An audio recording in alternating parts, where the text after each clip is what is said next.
This short video by Red Business Systems is designed to demonstrate how easily a bill of material can be costed using Sage 50 manufacturing. Let's first of all start by looking at the settings.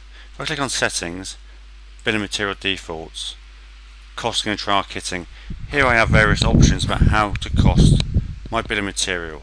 I can use either the average cost price of the components held within Sage 50 or the last cost price of the components.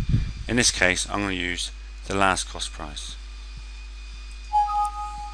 I can now save my settings. If I go into my bill of material, in this case oak, I double click to enter the bill of material.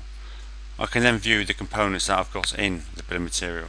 To add a new component, I just click beneath the last component, select the down arrow, and I'll get the choice of all the components or product codes that currently exist within Sage 50. I can then go down here and select an item. I can then say how many of these are to go into this particular bill of material. In this case, 4. To delete a bill of material, to delete a component, I just need to highlight and then click on F8. Additionally, a bill of material is also built up by operations. If I click on the Operations tab, I get the list of the operations currently selected for this bill of material. So the first operation I have is Cut M, cut metal. Again, I can drill into this operation by highlighting it here and clicking the down arrow. This drills into the bill of material, so I can then look at the resource details. In this case, I'm going to use a machine, a metal saw, and labour P1. The charge rate for the labour is £10 an hour, and the charge rate for the metal saw is £6 an hour. If I then select on options, here I say how many of this item I can make in a period of time. In this case, I can say I can make 60 in 1 hour and 30 minutes. Additionally, I'm saying that it takes 2 hours to set the machine up at a charge rate of £10 an hour, so therefore £20. So by adding various operations to this bill of material, I'm adding to the cost of manufacturing this item. A different example would be subcontracting. Again, if I drill down into the subcontracting operation, rather than using resources, here I see I'm using a subcontractor.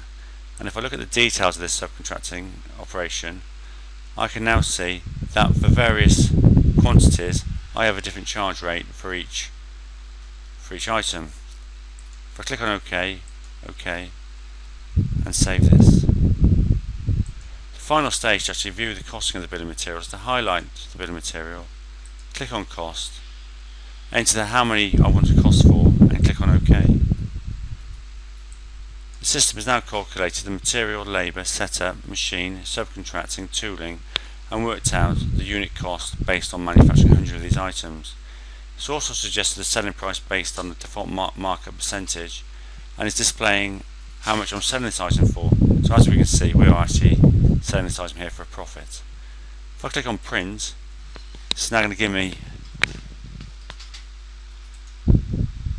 a print of the detailed bill of material costing. It lists down all the components, how many of each component I need, the list price, the cost price of each of those items, and the total cost of each item. With regards to operations, it's broken down the operations by each operation, detail the setup cost, the labour cost, machine cost, tooling cost, subcontracting cost, and again give me totals for each operation. The report then details the total cost and the unit cost per each item. I hope you found this short video useful for how to cost using Sage 50 manufacturing. Thank you.